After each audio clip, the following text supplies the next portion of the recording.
This is a tax appeal attorney that specializes in tax appeals. We've used him for multiple years, um, and especially with Mid American Pipeline themselves. He was able to go through and through their last appeal that Mid America won. They were able to get some conditions in there that had this entity not been representing the county, I think we would have fared worse than what we did. Mid America Pipeline, they're coming in. If you look at the agreement, they are asking for a reduction on the assessed value of $207,182,010. Our cross appeal says no, you really should be at $208,182,010, and so that's kind of what they're going back to the tax commission to argue that valuation for the centrally assessed property. And this is one of those things that, just as a reminder, as we see less and less of this centrally assessed, and especially when centrally assessed appeals these and they're awarded the appeal, this shifts the burden from centrally assessed to residential. And so we're super concerned about some of these efforts in the appeals. They have a right to appeal. They typically appeal with their pipeline on productivity. And so you can imagine if your current administration isn't extracting a lot and you have less productivity coming through your pipelines, then your pipelines can be valued at a lesser value because that property isn't there. So that's some of the items that our attorney goes in and argues, whether or not they can produce more or not. But this is a multi-county agreement, but today you're passing that resolution to contract with Thomas. Okay. Do we have a motion to approve the cross appeal? Motion. Motion by Jamie, One second. second by Sylvia. Further discussion? I just want to, I don't know if a discussion or make a comment.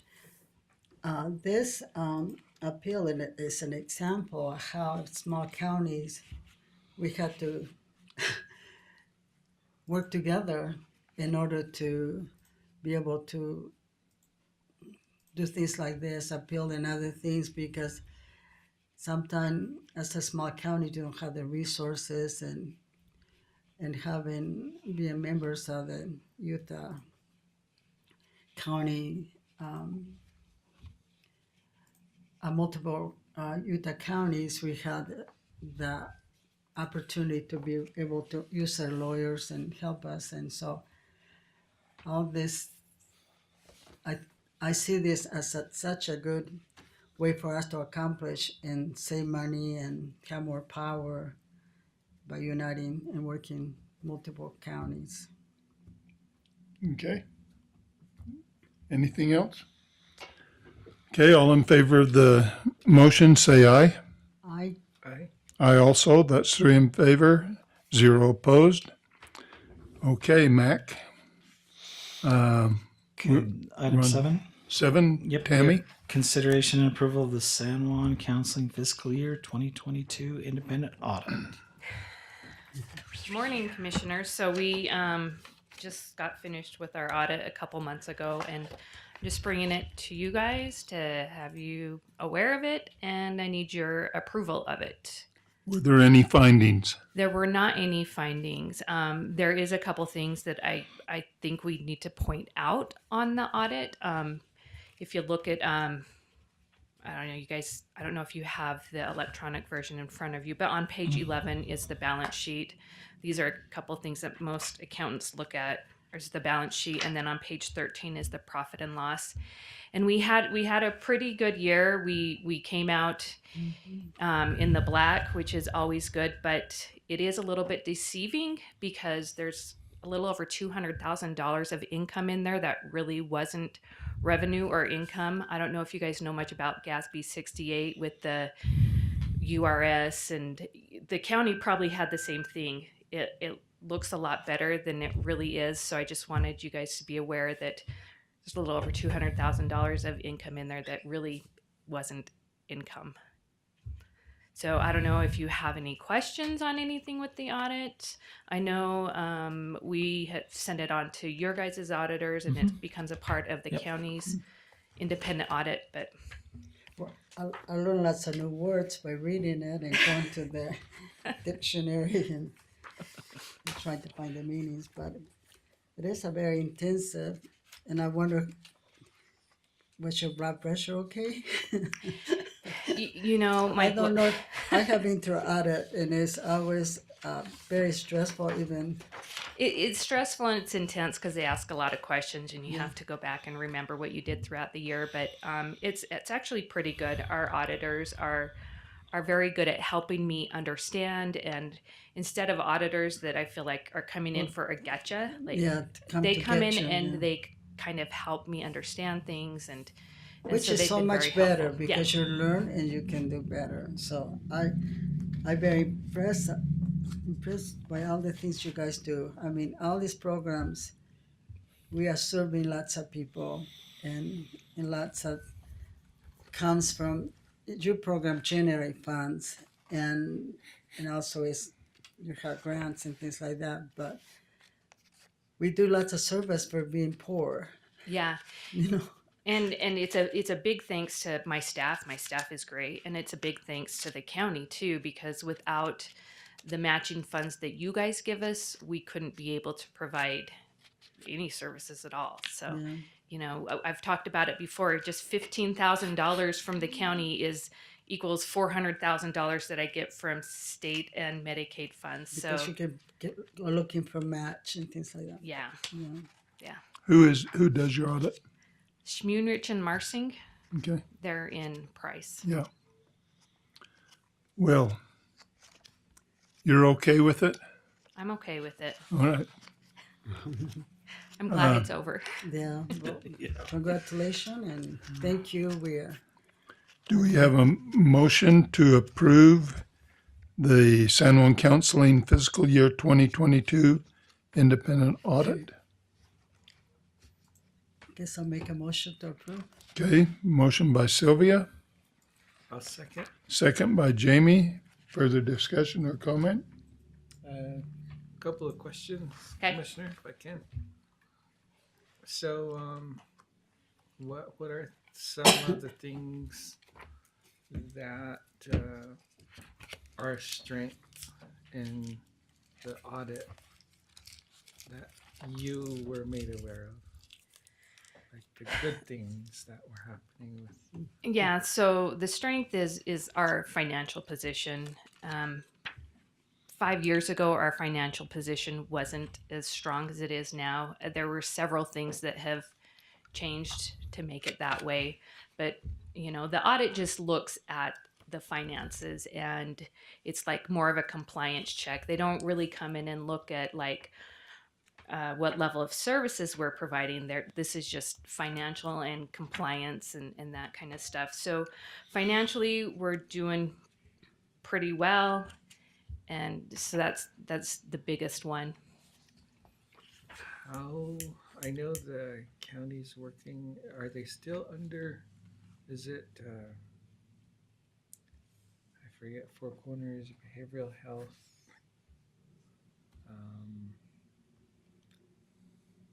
Is there that partnership still? So we have a partnership with Northeastern Counseling. Northeastern Yeah, Counseling. and that partnership is still there. They hold our Medicaid contract because we are on a prepaid mental health plan. They hold our contract. We're kind of like a managed care organization. And when we decided to do the prepaid mental health back in 2013, we knew there's a lot of compliance and oversight with this, and we're so small. We knew we couldn't do it by ourselves. So we have the contract with them, and they oversee that and help us with all of that compliance and all of the good stuff that goes with that. And is that the Medicaid carve out for the state that they manage? So it's not the carve out. It's the prepaid mental health plan. Prepaid mental health. Hmm. Okay. So the carve out would be the fee for service part, and we do have some fee for service under Medicaid. It's like for Category K kids and TAM clients and things like that. But the biggest bulk of our our Medicaid funds is through Northeastern. All right. I think that was all my questions, but Okay. I just have a comment. I was in a meeting with you up north, and you introduced me to the person that helps you in the program.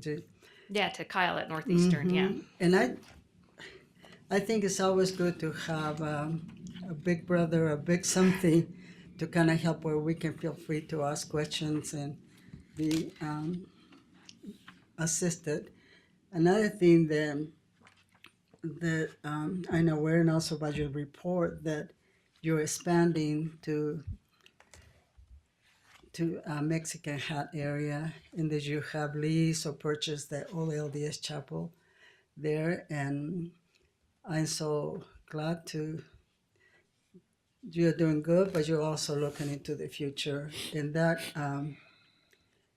it it gives hope for all our departments that we can someday that everybody can be doing better financially, because as we go in one area, I feel like I want success for all the departments, that everybody can feel like there's enough to do things. And it's nice to see some people coming, purchasing, and doing.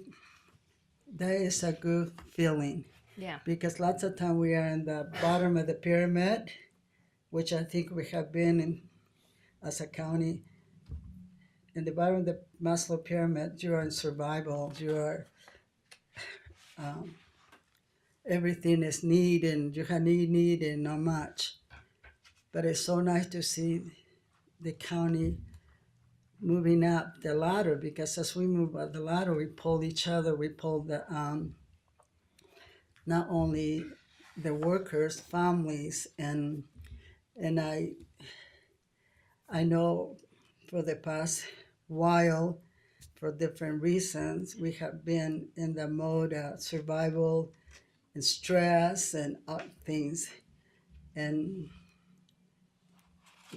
like Max said, we're going to be doing more fluffy things. We need some more fluffy things, and more fluffy things happen in the other level when we start having time to recognize and maybe do things together sometime, come together, and I'm looking forward to that we can all, through the years, we can move up to where we can be acquiring things and being looking forward to the future. So thank you for having a vision and Yeah, and I tell you, growth is hard and growth is scary, and putting yourselves out there Yeah. is hard It and is- scary. it's So, scary, and it's also sometimes we're not used to growth and change. Yeah. And we find resistance, and sometimes sometimes when people that grow up on the bottom, sometimes we don't dare dream, or we're afraid, we have all these things, and take brave people to push us a little bit up, and so, but it's a good thing. Yeah. That because we need that. It's a health issue mentally, so we're not worried about that we need this and the machines are breaking down and how we're gonna do our job. But thank you for having. Well, thank you for your support. Tammy, you in your you're claiming 2.36 or 2.36 million in building. Are you claiming the depreciation on the whole building, or there's three entities in that building? No, How I do you just- divide that up? Yeah, so we divide it off based off that percentage that we came up Okay. off the lease, and so I only claim the percentage of the building, and I only claim the depreciation on my percentage of the building. So it's been divided up equitably Yeah, we divided it up by square footage. Okay, So, and I actually think I have the biggest part of it. I'm like at 37%, or Okay. I can't remember what it is. I'm like a percent bigger than the clinic is, and yeah. what you have, whatever's left. So you have the main restrooms in yours or something, huh? The lobby space. Well, 37%, or maybe 40 some odd percent of it. Yeah, Yeah, we cool. share it all. Yeah. And just quickly looking through the report, do you have a reserve account that you try to maintain in your business? Yeah, we do. Okay, is it shown on the? Okay. Yeah, and on the profit or on the budget sheet, there's under the liabilities, there's a so on page 12, 12. there's we have restricted that we have to keep, and then we Okay. have an unrestricted. Yeah, I saw that. The Yeah. restricted and unrestricted. Yeah, so that's what that is. Okay. Well, I cannot get that's license the only passed. questions I had. Congratulations on getting a report without any findings. It's only taken me a couple of years, but we're there. Okay, do we have a motion to accept the, or have we already voted on that? We have not. Okay. Okay, thanks. So we had to say aye? Okay, I thought, all in favor of the acceptance of the report, say aye. Aye. Aye. Aye, also, that's 3 in favor, 0 At least opposed. you had twice ayes in case. And so I need all of you guys to sign that, Okay, just so they have proof that you guys actually did. Okay.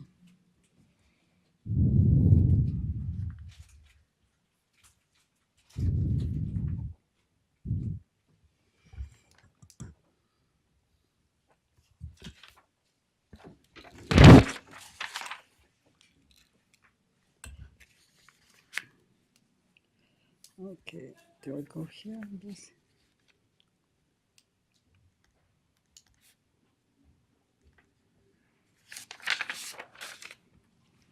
Okay.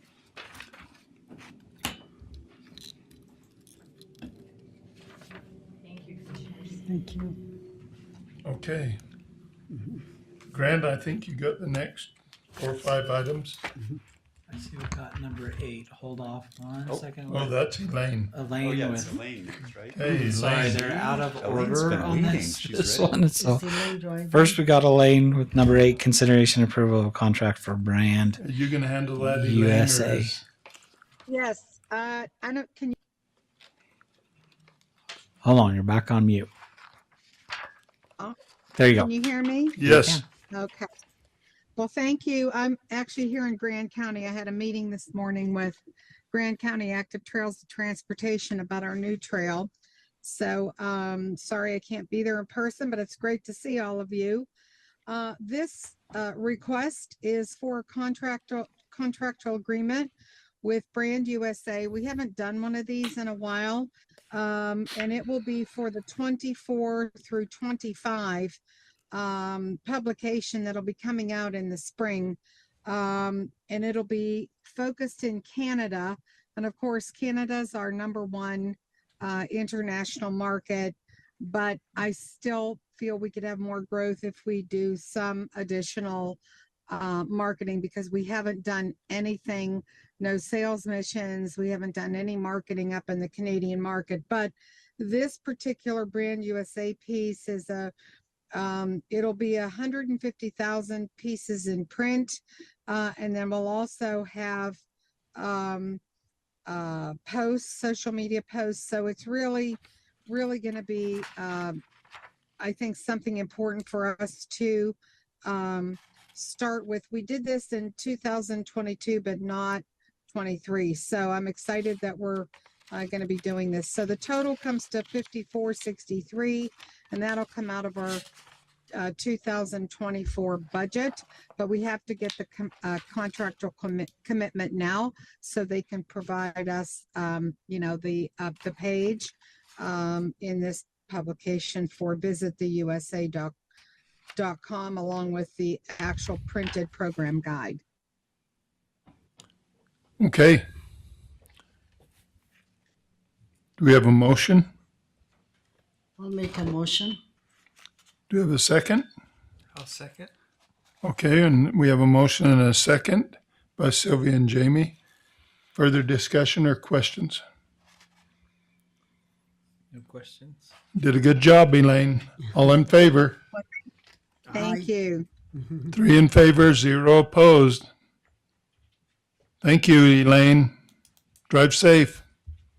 Thank you. I think I have one more thing on the agenda. Okay. I Do you think want it's to go? down. Do you want to reorder that? So Oh, go ahead. oh, okay. Okay.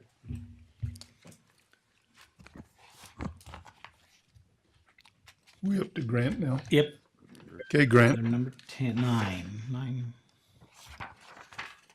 2022 Nurse Home Visiting Contract. Great. Good morning, commissioners. morning.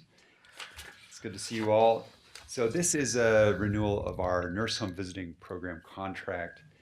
Just a quick overview here is this is kind of a unique opportunity for a registered nurse who works for our county to actually do home visits with what we consider high-risk families, specifically with children up to age 5.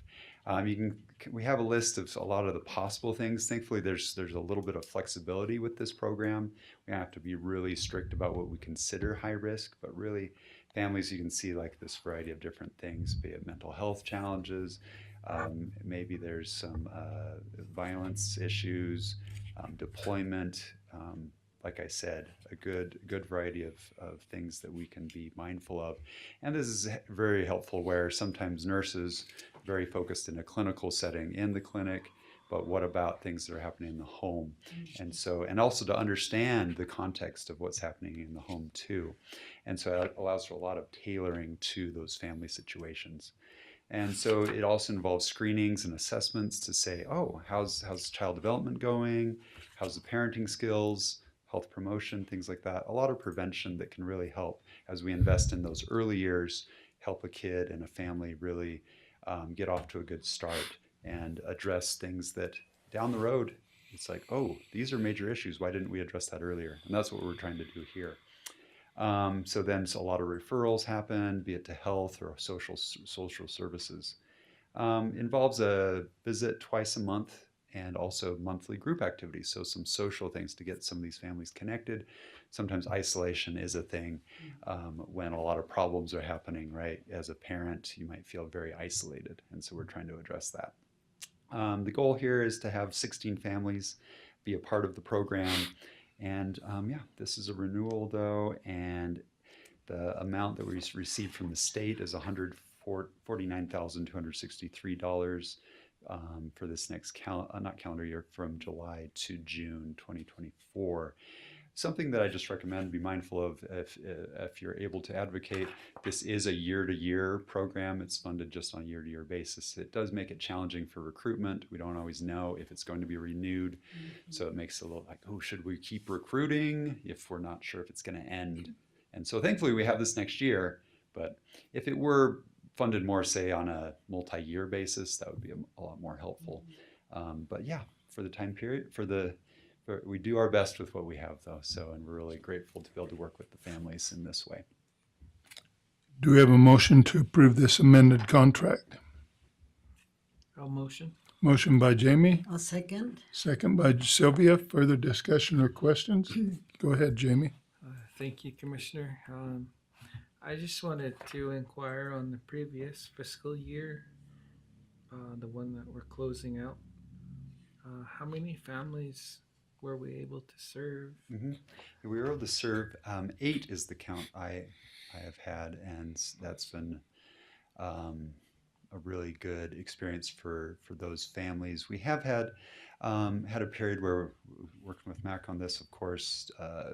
We had our nurse leave for other employment, and so there was a time where we didn't have a nurse staffed, but thankfully we're back up to speed with that, and so we're getting a new nurse trained as well.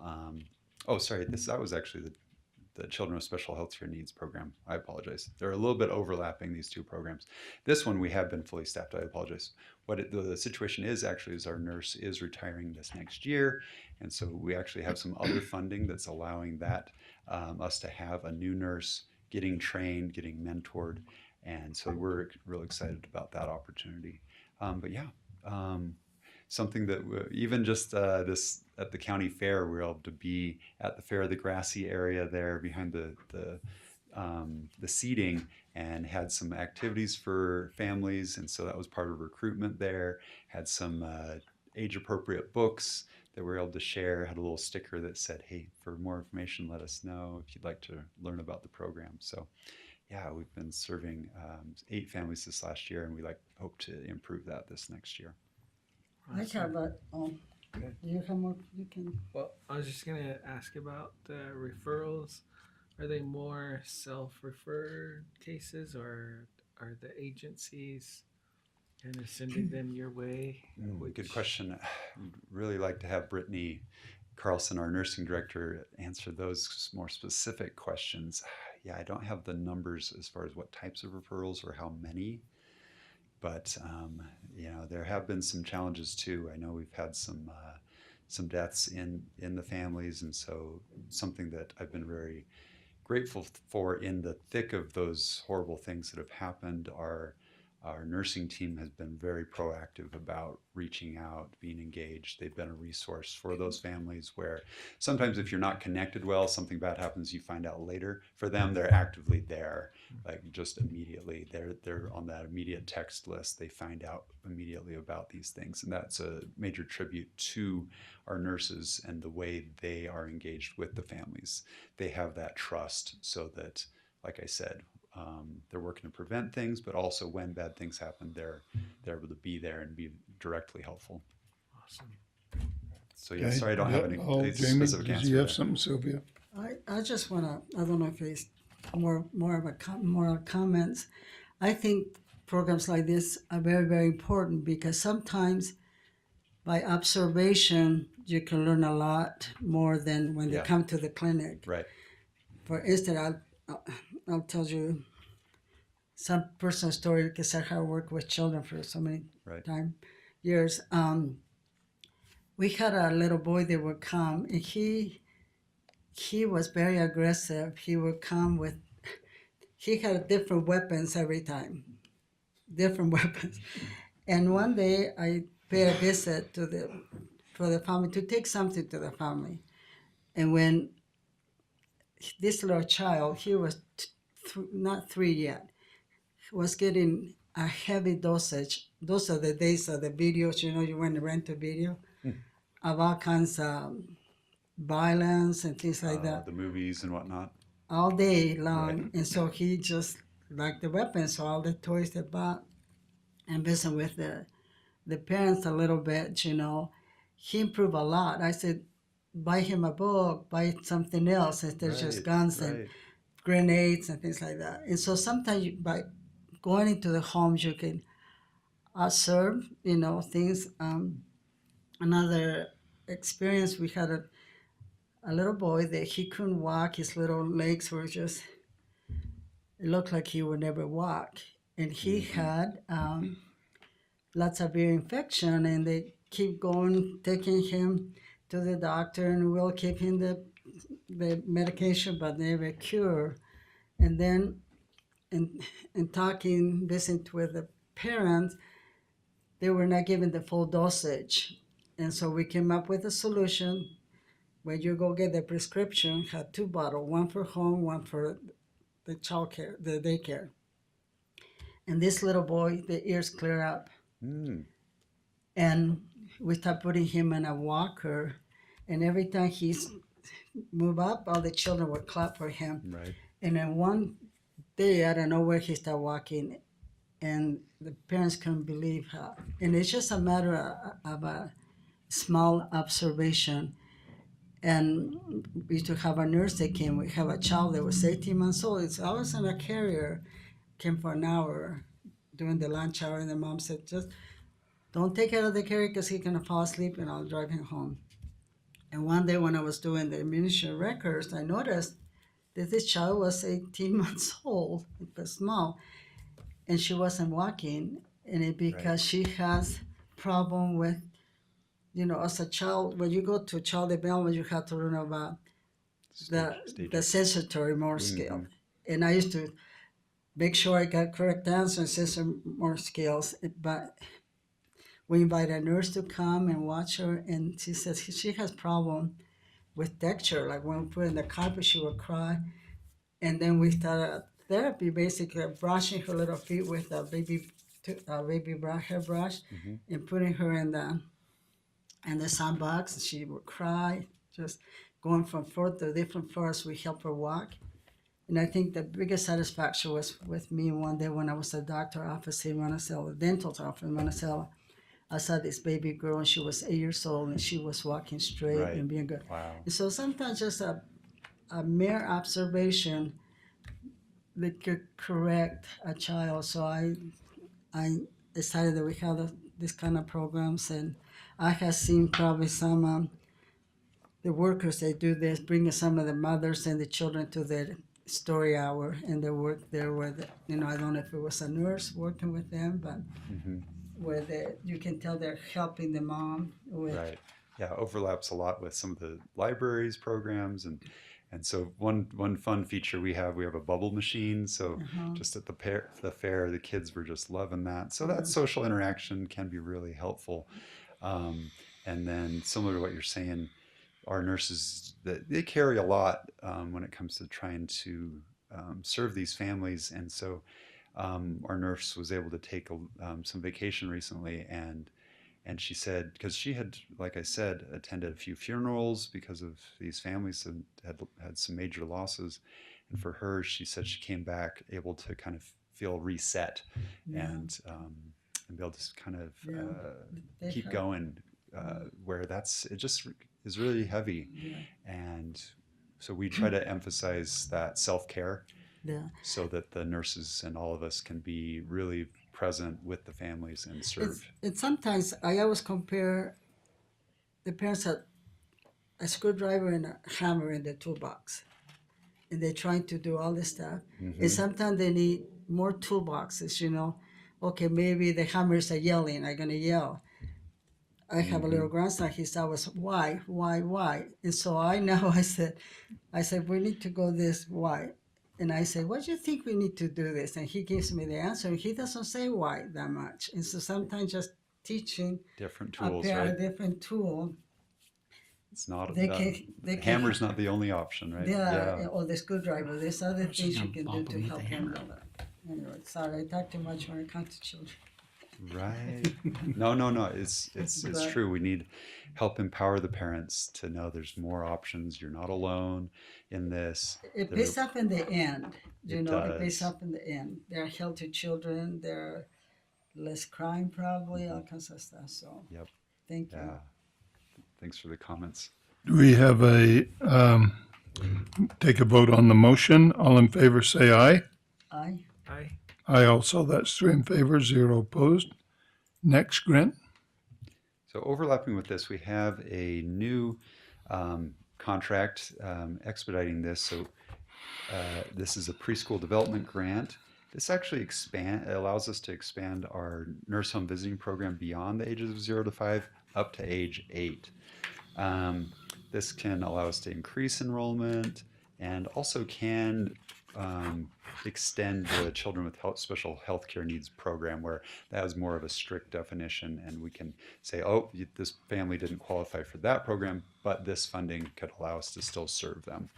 So this one's a little unique though too, because it does require at least a 30% match that can be in cash or in kind. So similar to the discussion that you were having with Tammy, been working with Mac so that we can define this. What actually can we use? Because we already presented it last budget season as a cash match, but there's actually some, like a portion of our building, we actually haven't counted that for a match. So working with Mac to kind of quantify that, just like you were saying with Tammy, to say, oh, okay, what amount can we use for this particular one, and make sure it's not double counted somewhere else too.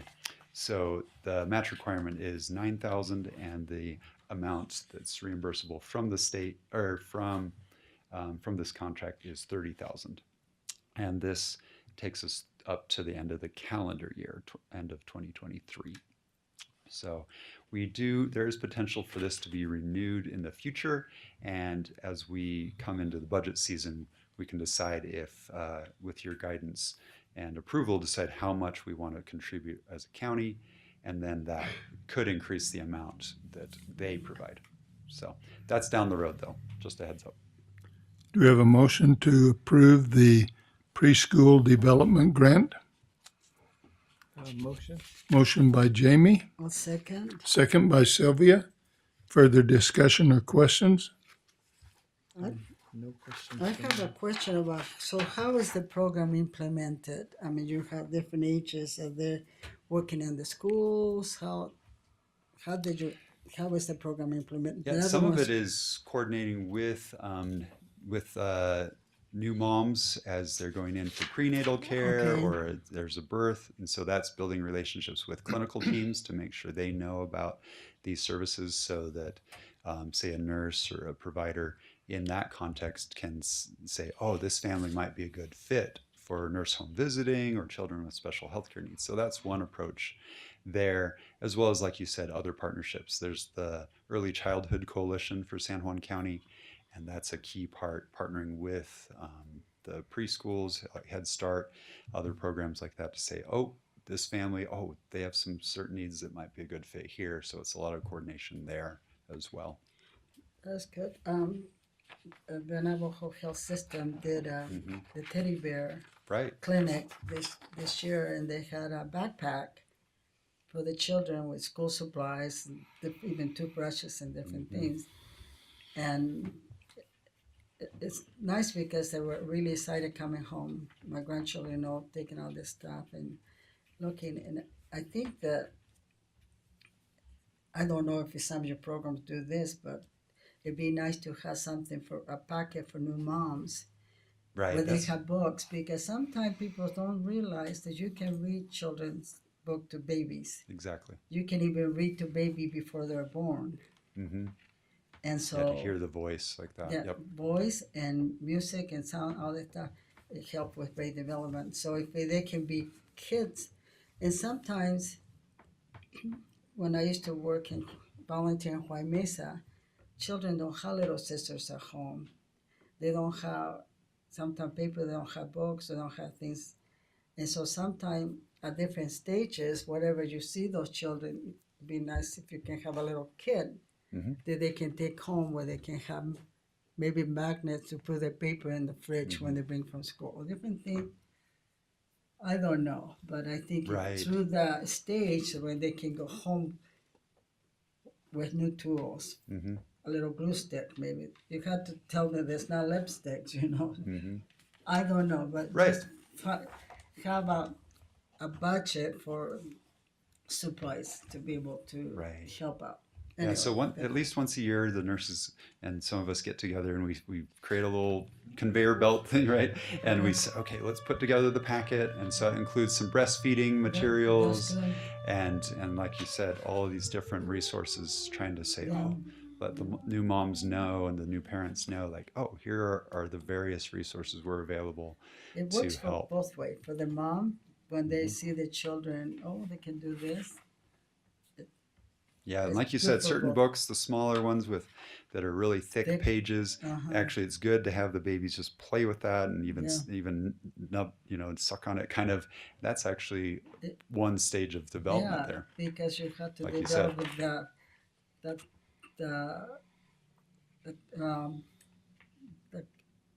what we were talking before. Tactile Yeah. skills, yep, the sensory. Yeah, because you do it with taste. Right. Picky eaters is because they haven't developed that. They don't like the different textures. So Hmm. so sometimes it's good for they put things in the mouth. Yeah, and as they observe the parent actually turning the Yeah. page, Yeah. then that'll be the next stage. They practice turning the page and on from there, huh? Mhm. So yeah, it's wonderful. So yeah, so this one is this funding allows us to expand our existing efforts, not really create new efforts. Thank you. Welcome. Any questions, Jimmy? Okay, we'll take a vote. All in favor, say aye. I I also, that's 3 in favor, 0 opposed. Next, Grant. Next is the Integrated Viral Hepatitis Surveillance and Prevention Contract. This is a amendment. So this is pretty straightforward, kind of similar to some of our other infectious disease contracts. Small amounts for specific diseases. This one, hepatitis A, B, and C viruses. The previous year was funded at 843. This one's an increased amount, 1,498, from May this year to April 2024. And this is a federally funded contract, so it would be reimbursed with no match required. Do we have a motion to approve the contract as described? Motion. Motion by Jamie, Second. second by Sylvia. Further questions? Seeing none, all in favor say aye. Aye. Aye. I also, that's 3 in favor, 0 opposed. Number 12. Next is the immunization contract, Amendment 4. So this is a little broader, promoting immunizations in general, with some emphasis on perinatal hepatitis B prevention. But it's a way to promote immunization awareness, be it for infants, children, adults, and special populations. So this is at $24,996, federally reimbursed funds through June 30th next year, and this comes in quarterly installments. So that's what the 4 bullets below there are referencing. And this is something where other local health departments have reached out and said, oh, would anyone like to pool some of this funding and do a campaign together? And I said, hey, as long as we're able to have that rural focus, tribal focus, really tailor it to our communities. And there's some other local health departments that have some overlapping communities as well. I think it'll be worthwhile. So that's something we're exploring with this funding, just as an example. Do we have a motion to approve the immunization contract amendment number 4? I'll make a motion. Motion by Sylvia, I'll second. second by Jamie. Further discussion? Seeing none, all in favor say aye. Aye. Aye. I also, that's 3 in favor, 0 opposed. Number 13. So this is the Summer Food Service Program contract. Specifically allows us, our environmental health director, to inspect the Summer Food Service Program sites. So this is actually on only $115 because Blanding, they enrolled in the program.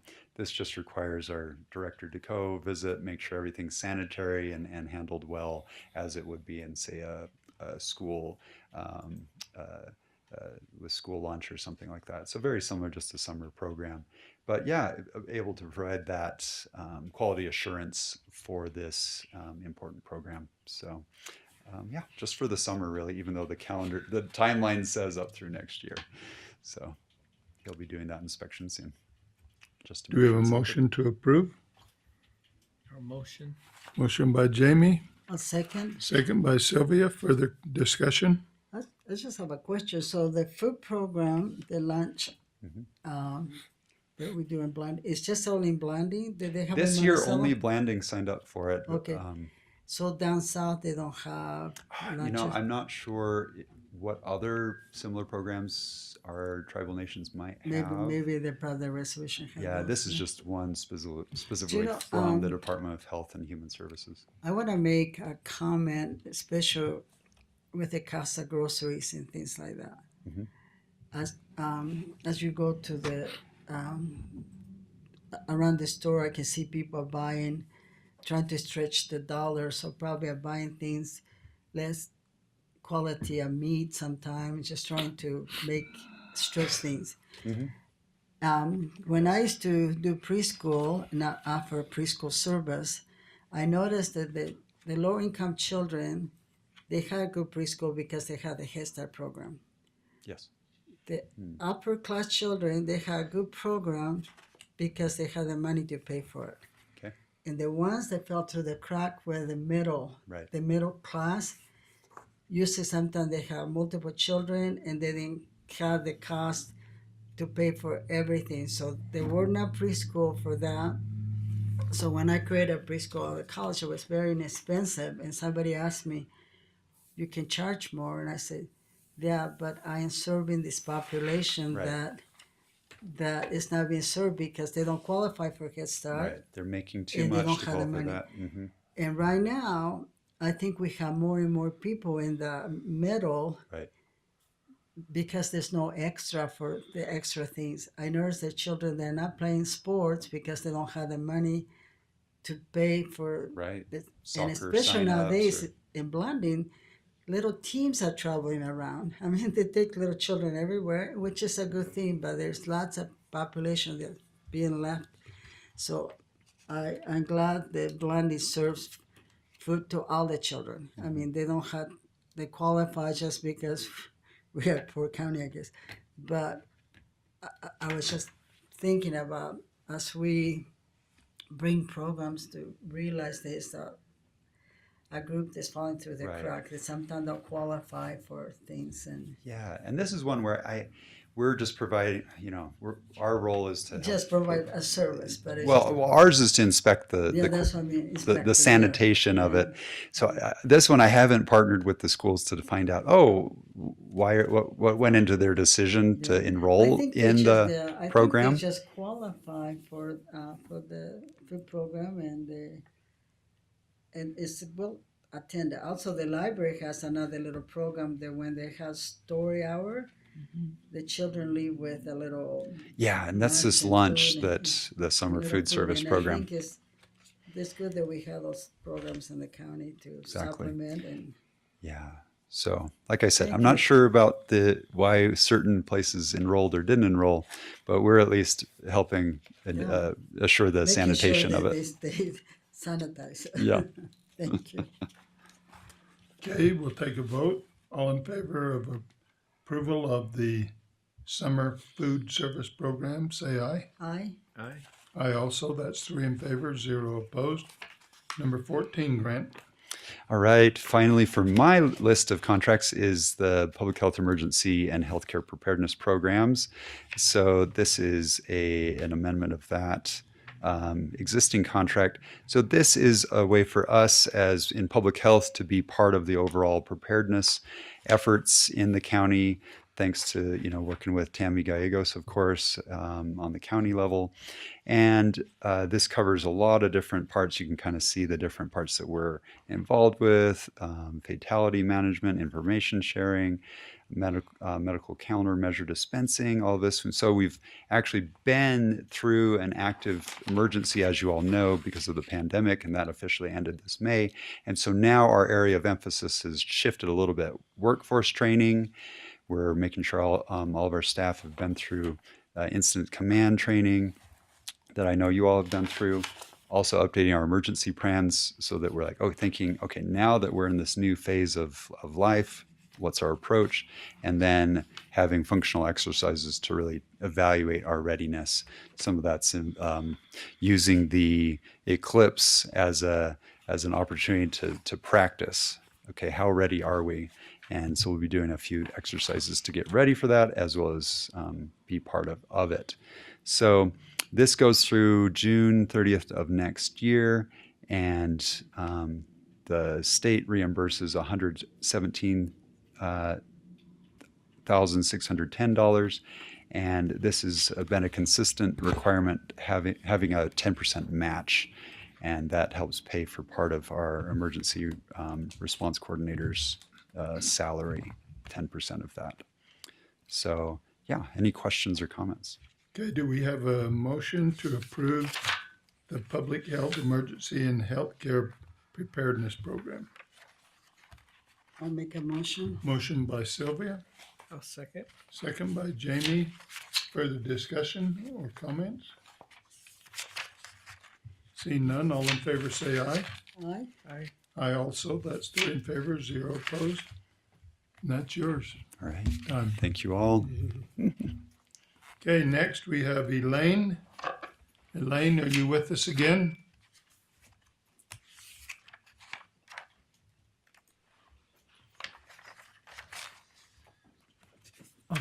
She just We lose her. She just fell off.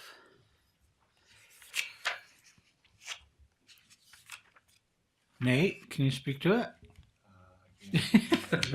Nate's like, hey. Are we planning on going into a closed meeting and executive session?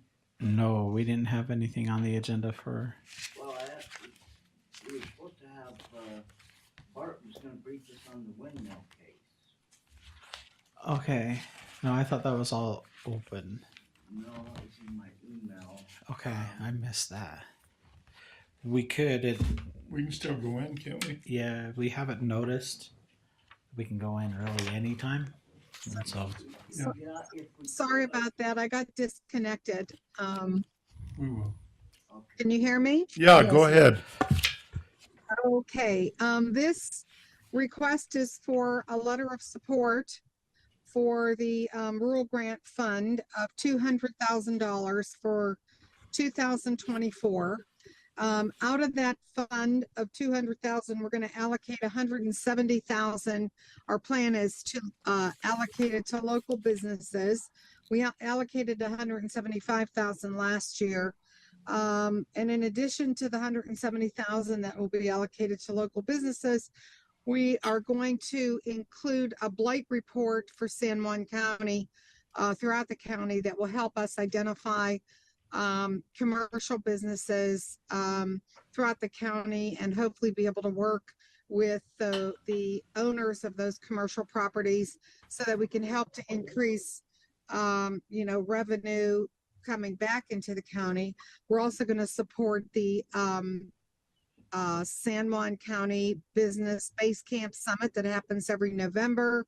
And we're also going to apply again for a Vista volunteer to help focus on the Navajo Nation. So I just finished up the report for 2023 for this year, so I can apply for this grant, but I do need this letter of support in order for us to be approved. And I'm also hoping that we can take $25,000 from our budget, economic development budget, and put that in so that we'll end up having 225,000. But I would ask if any of you are speaking to the legislators.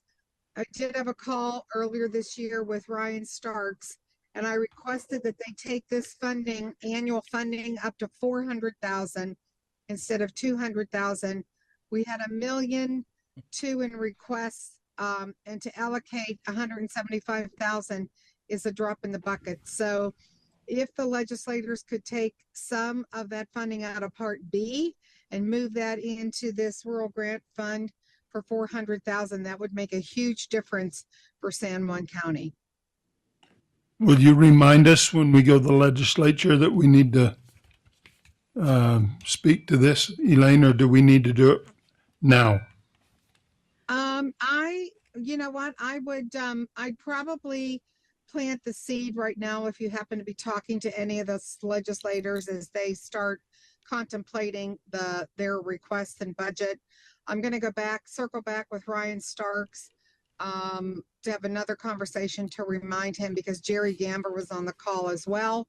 So I think just mention it to them, and then we can go full force in the spring, maybe drafting an official letter from the commission in San Juan County.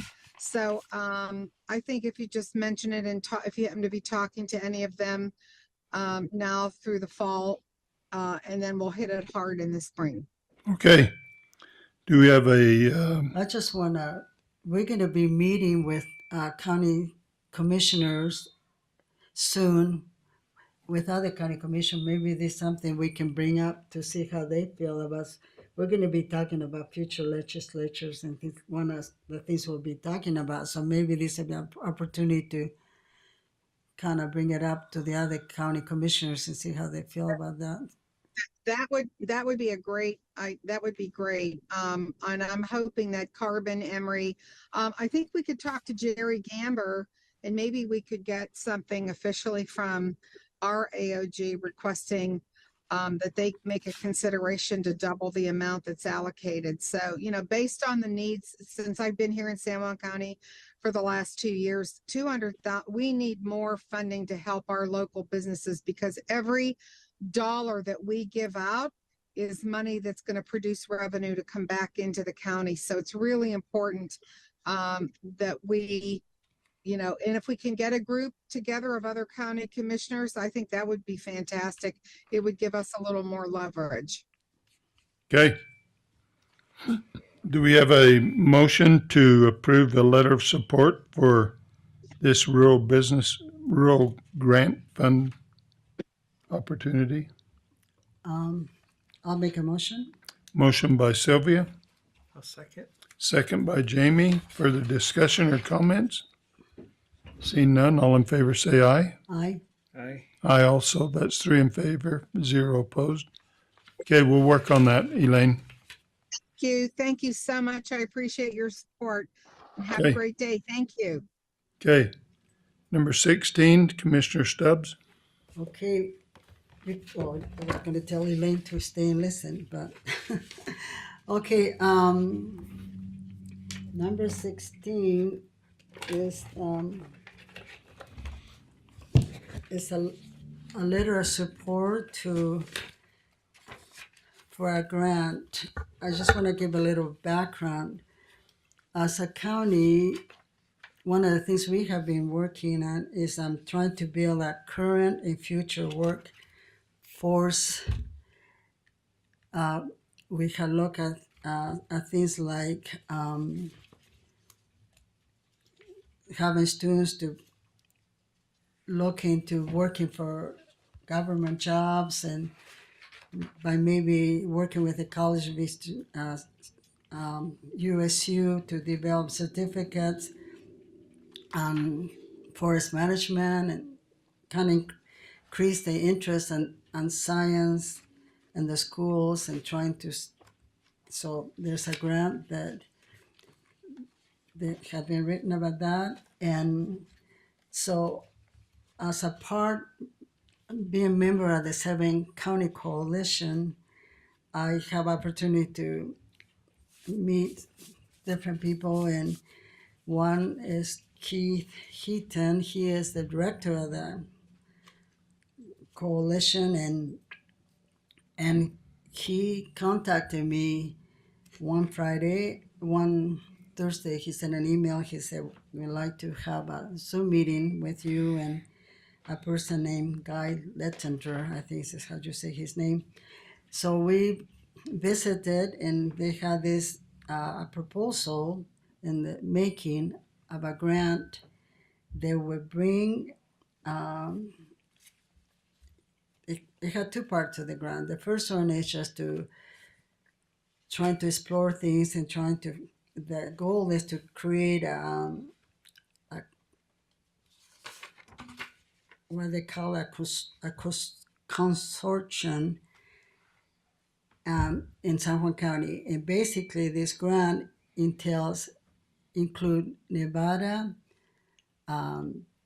Idaho, and a few counties in Utah.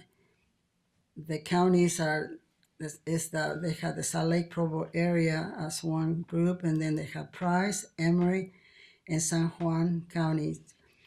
And it's basically what it is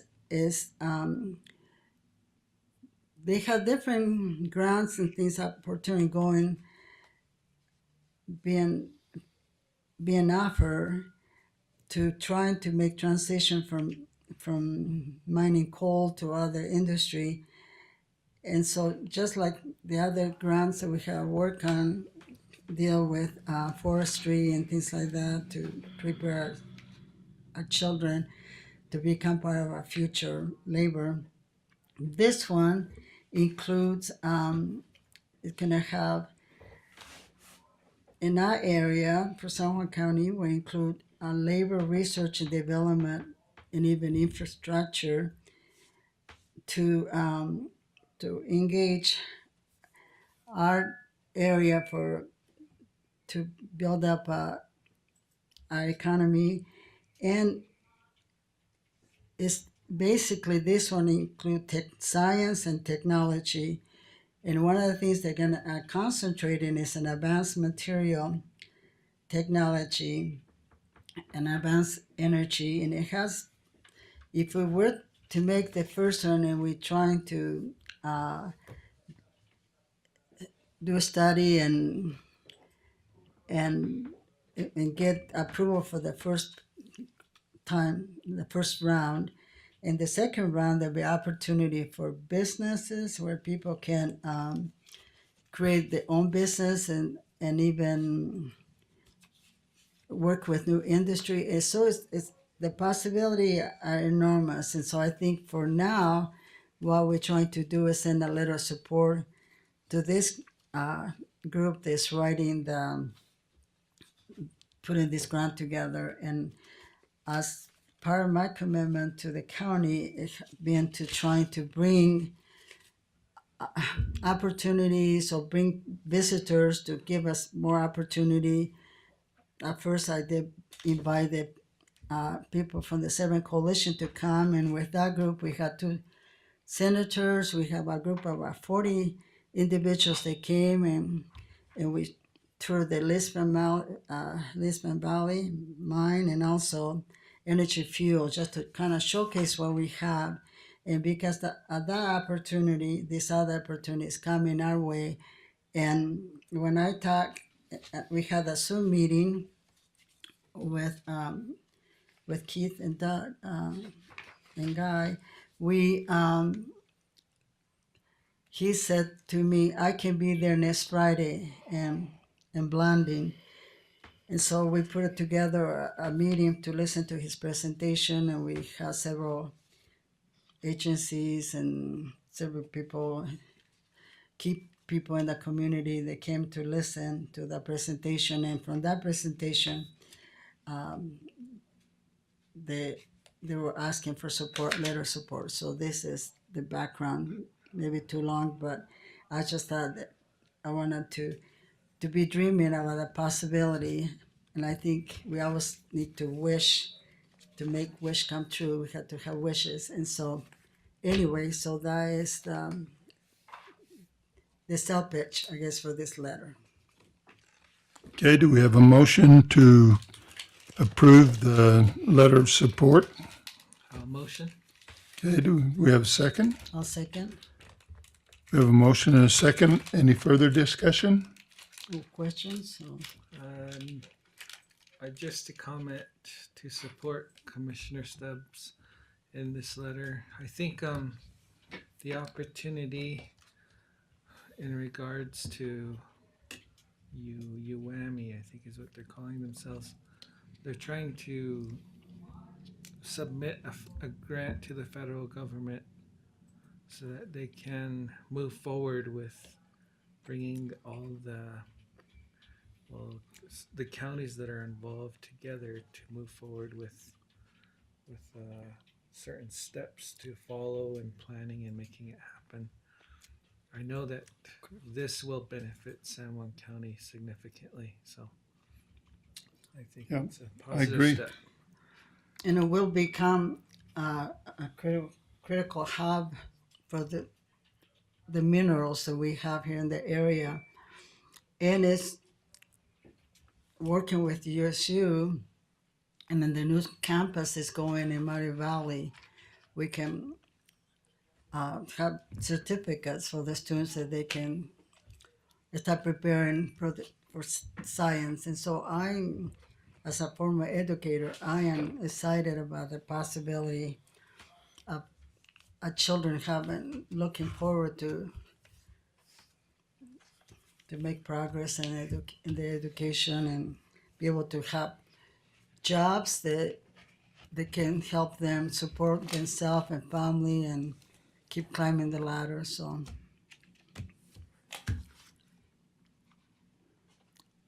and for those that want to learn more, there should be in the packet, there should be more information on the letter and different things in the proposal.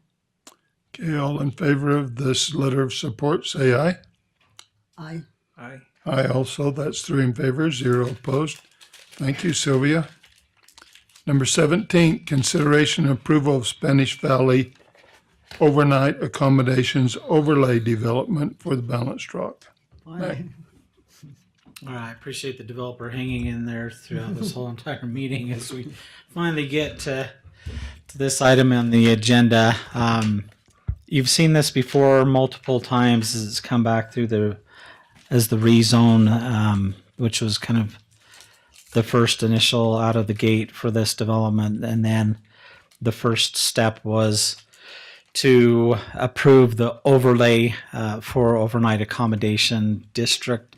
So you did that, and then this step here is to kind of approve the overall development. And so part of that is the site master plan.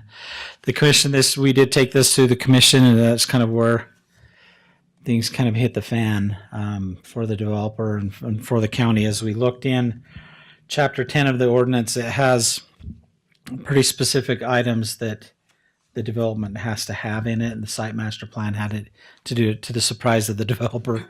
As he came to the meeting, and all of a sudden I opened this Pandora's box and said, hey, what about this, and this? I have questions here, and what are we going to do about this? So we've worked with the developer since the Planning Commission. Planning Commission, to continue forward with the developer, they appreciate the development, appreciate the process that they've gone through. They were willing to approve kind of the development and the plans kind of as is. Their stipulations in the discussion was to make sure as a condition that the developer maintains the development at 269 ERUs, and I think the developer will go over the ERUs, but basically that's an equivalent to 360 units. They didn't want to see any less than that, including the overnight rental units, the townhomes, live-work units, or the lodging. So they were pretty specific that they wanted to see that 260 or 360 units stay. But they did approve the site master plan.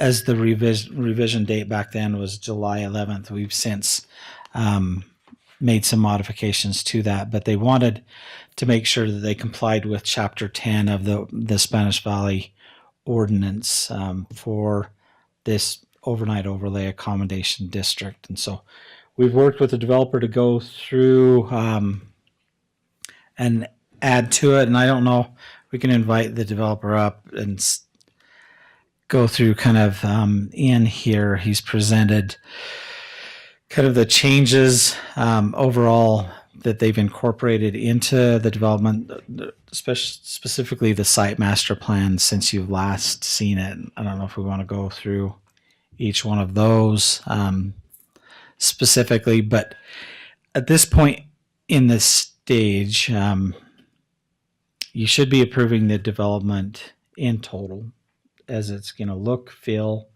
kind of everything about it. And then the next step, according to this ordinance, is to finalize a development agreement.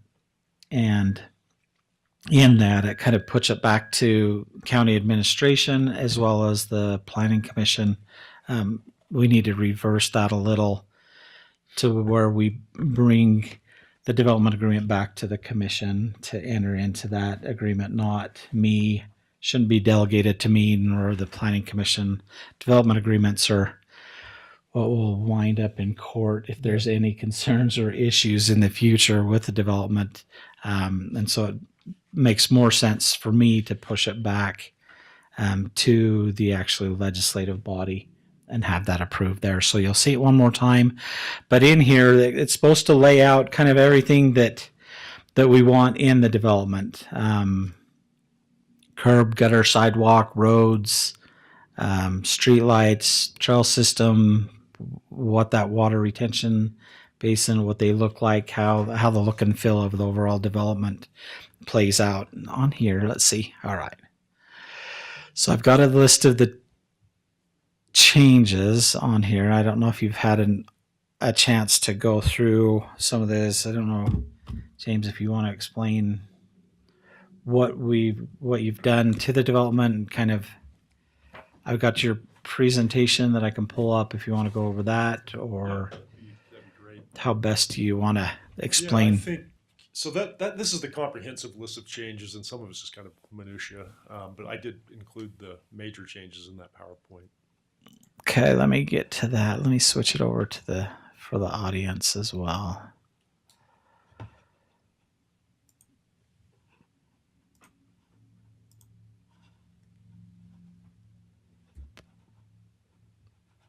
Let's see here. We should be.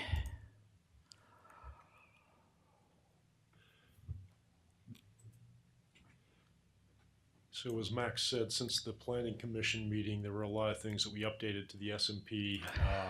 I was caught a little flat-footed during that meeting, but Mac and I've had some great meetings and gone over a lot of stuff, and we added quite a bit of material changes to the plan, just making it more robust. And this is the latest layout right there that we have, and that's probably going to continue to evolve to some degree, but that's pretty close to how we envision it right now. So if you can go to the next page, Mac. And so this is kind of the final density count that we have here by unit type. So you can see we have 210 residential units with overnight accommodations, a 130 room lodge with overnight accommodations, and then we're about 18 to 20 affordable residential lots with without overnight accommodations. And I say 18 to 20 because we think we can fit 8 duplexes on that top row, north row of our plan, but we're not 100% sure yet. But I think we can. Next slide. And then we got into some of the updates. And so in working with TJ and Mac, we started looking at how roads might connect to the greater community in the future as surrounding land is developed. And we identified these two primary roads to be 60-foot right-of-ways, which is the size, I think it's a collector is what the county calls it. And so we've bumped those up to 60 feet wide. Next slide. And then on two of those roads there, two of the roads in the community, you can see that we're going to put hard surface pathways along one side to connect kind of all the way across from the entry from the project in the northwest over to the lodge on that north road. And then going south, there'll be one there going down to the neighborhood that's going to go in, or it's actually going in right now. And that's to create some nice pathways in the neighborhood. We're going to do, one slide back. We decided to switch from doing ditches along the side of the roads to doing rolled curb throughout the community. We feel like this will make a nicer looking community, but also will preserve the integrity of the asphalt better. And so as part of that, the engineer is going through and having to design our storm drain system. It's a pretty comprehensive change and includes a lot of changes to the grading plan he had going. So the remainder of the roads are going to be 50-foot right-of-ways. Parking has come up as a repeated concern with the community, also various commission meetings. And so we defined some setbacks for the lots, which are in the SMP. But basically what it allows us to do is you can see the parking count for each residence there. And so the first three, single family duplex townhome, each will have a total of 4, 2 in the garage and 2 in the driveway. The fourplex, being a tighter lot and dense building, is going to be 1 and 1 for a total of 2. If you times those out by all the different property types, we have 912 parking spaces as a minimum that are at the residences. What that I didn't include there is that the setbacks allow for the potential for an individual homeowner to add, say, RV parking on the side of their garage. And so we can actually I imagine we'll have quite a few more parking spaces available at residences.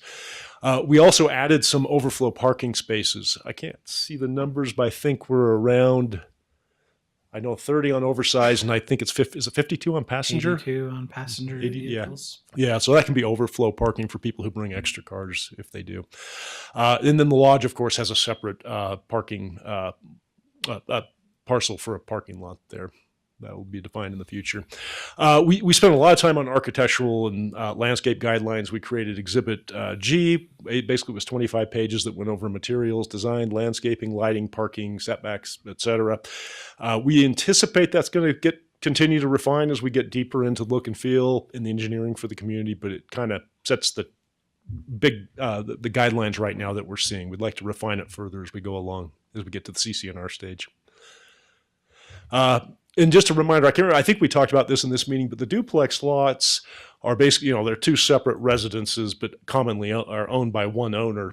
There may be a need to switch those to townhome or twin homes in the future, kind of depending on the market, and particularly for the affordable duplexes that we had identified on that north property, up at the north end of the property. We've been talking with affordable housing people, and that it's hard for them to get financing for people who maybe are tight on their incomes and stuff. And so having twin homes might facilitate that.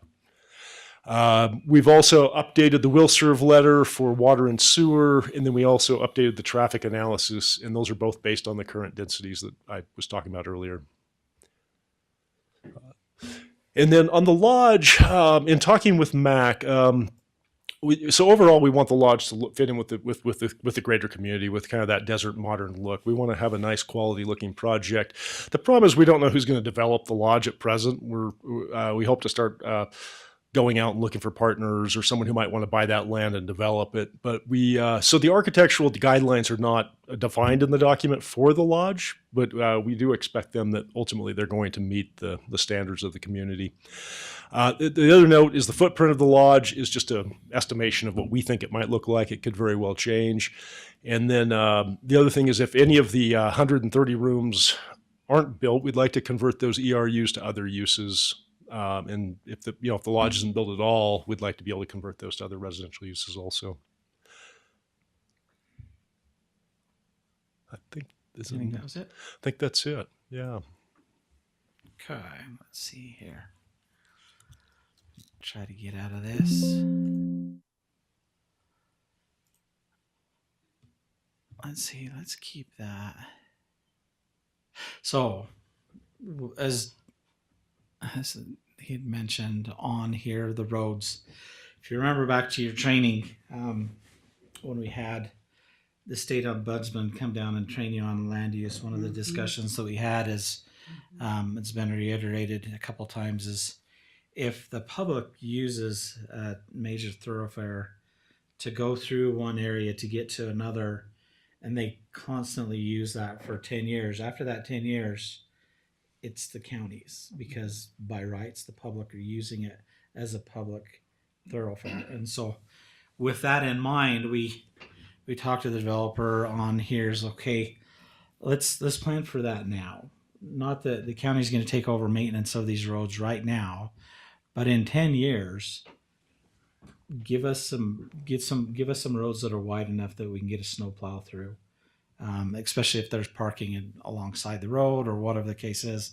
Let's start planning ahead that once that 10 years comes up, then these roads, as they go to the county, then let's make them so they're that width. Let's plan for it now. As you can kind of see with the development, this southern development is what is proposed right now. They're underway. It would have been nice to get this first road in as a collector road through here, but where they're already under development at a 50-foot width, it didn't make sense to have this as a 60-foot right of way. All of a sudden you come down to a 50-foot, so it bottlenecks back down. But you can easily see where the public, they're going to be coming down through here to get to these bottom units, that the future development. And so it's one of the things that to keep in mind. This is they haven't purchased this property yet, right? Which piece? Right to the south. So that was that whole greater area was owned by the Thomas family, and when they sold it 6-7 months ago to the current developer, they held out that 2.5 acre parcel there. Yes, yeah. And so we have to remember in the future to plan for when this comes about, somehow to get this to 60 foot so that we can continue this road down into the Sitla's transportation plan, so that we can come through here as the community or the public comes through this area, they can connect back down here. And then we also have coming out this way, Sitla owns this. There's a private piece. That's actually Johnson. Okay, so yeah, Sitla's down south. Sitla's here. Well, no, that's Johnson.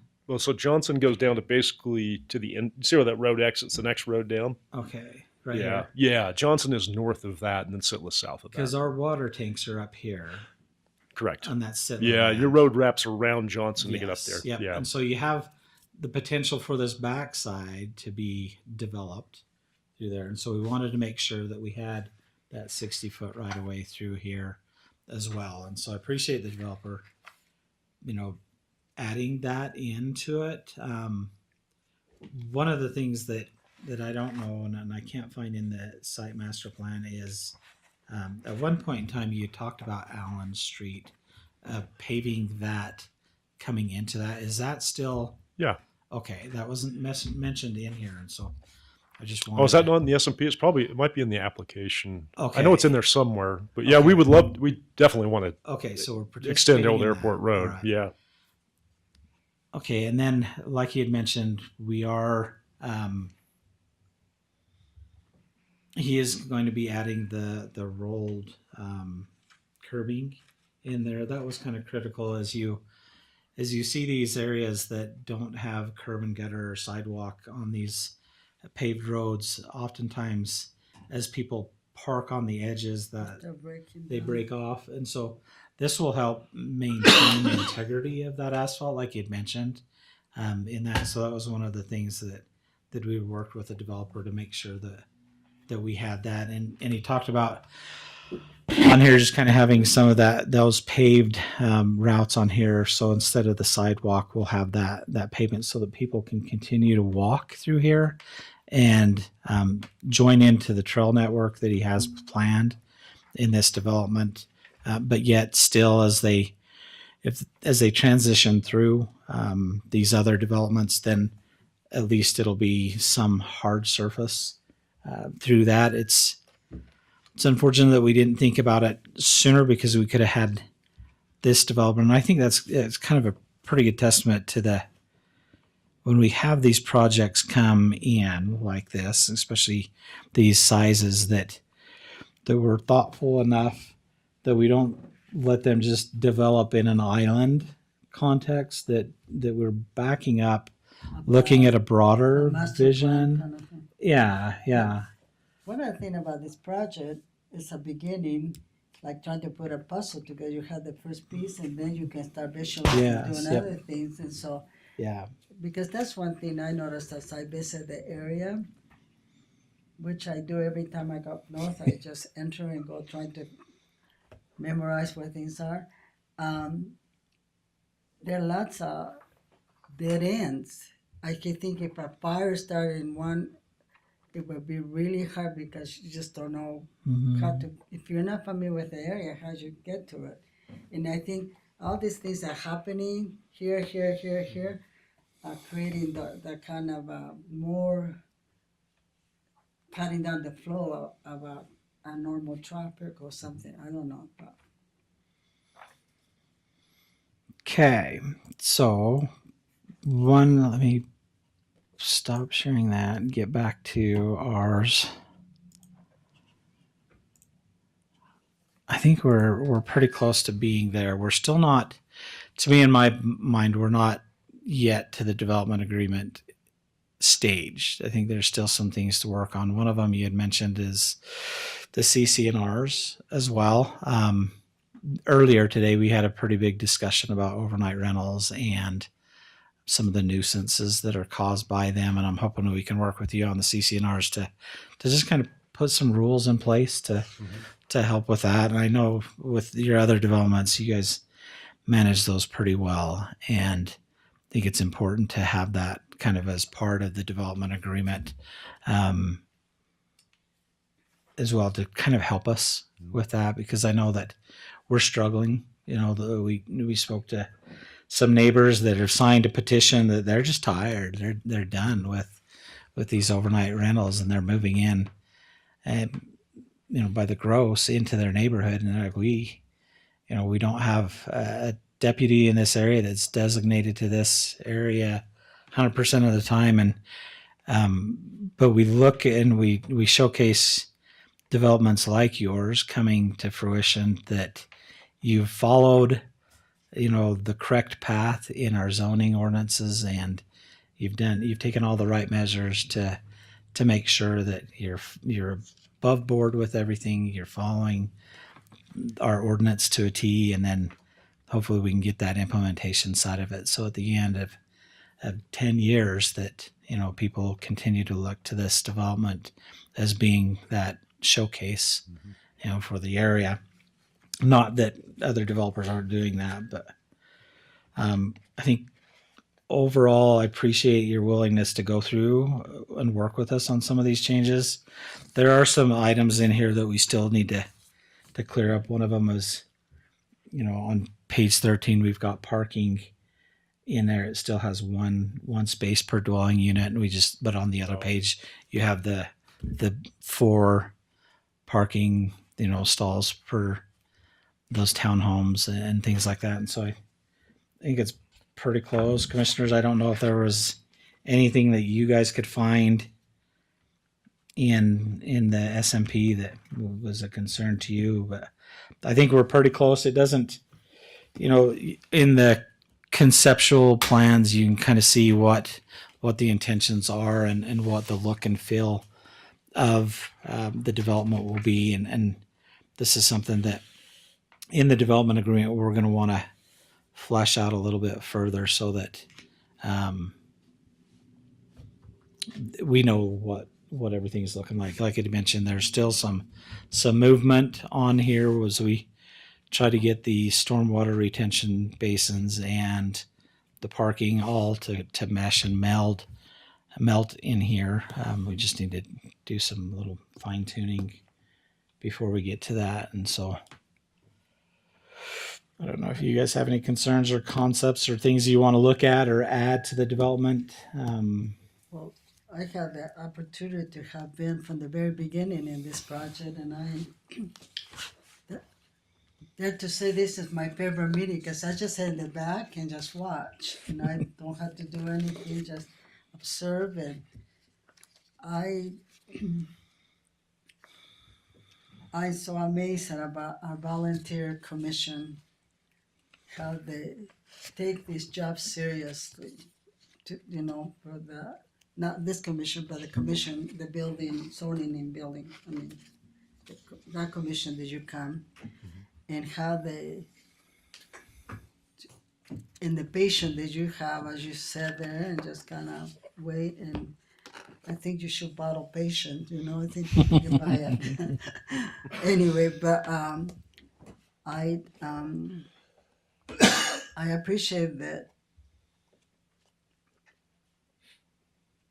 The Planning and Zoning Commission take their job seriously, and sometimes may look inconvenience to other people, but I feel confident that when their recommendation come before us, I can feel really secure about signing or voting for or whatever, because I have seen the process. And I decided that because that's one of the hardest decisions, that I feel like one of the hardest decisions that I make as a commissioner. I come just to learn the process and just to learn the steps that we're taking. So I feel like I can give my full support, and I'm glad that we were trained about land issues. If the owner jumps through all the hoops, that's the right.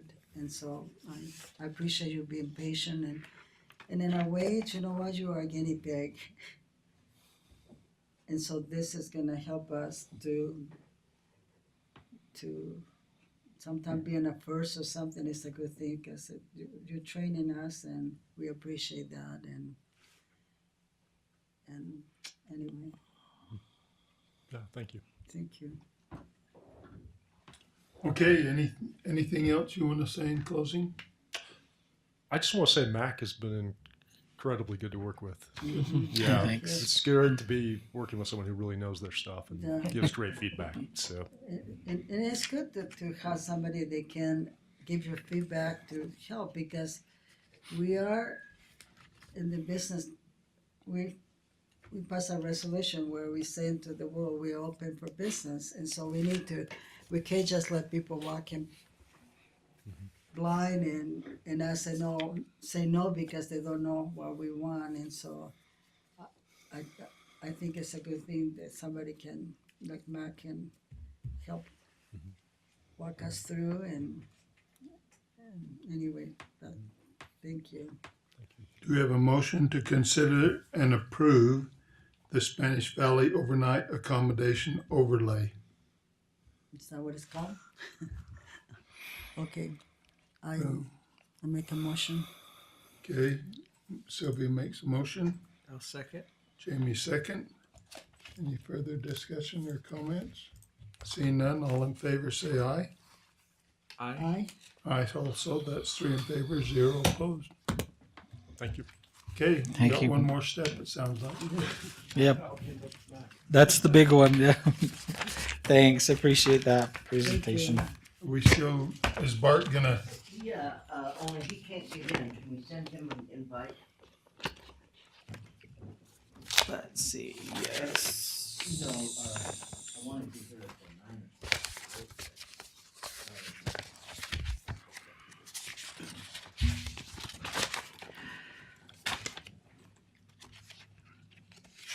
It's the same. Do you have his phone number? I do. Tell him it's the same as earlier. He's wanting to know, just need to know. I have on the agenda, on all the agendas, just language that. You had it on the agenda? So yeah, on the Board of San Juan County Commissioners can call a closed meeting at any time during the regular session. That's on every agenda we yep, have. we just need to make a motion. Yeah. We just need a A motion to go into for pending litigation. To would be the end the reason. meeting first. Hey, Bart, Mitch. So, yeah, they noticed it under, they have noticed it, so we're okay. Let's close the commission meeting. We still have to do commission The link reports. is the same. I don't know if we want to close the commission meeting. We just want to go into executive session. And then return to commission meeting? Yeah, and then we'll return to commission meeting. Okay. Okay, do we have a motion to go into executive session? Motion. Motion by Jamie.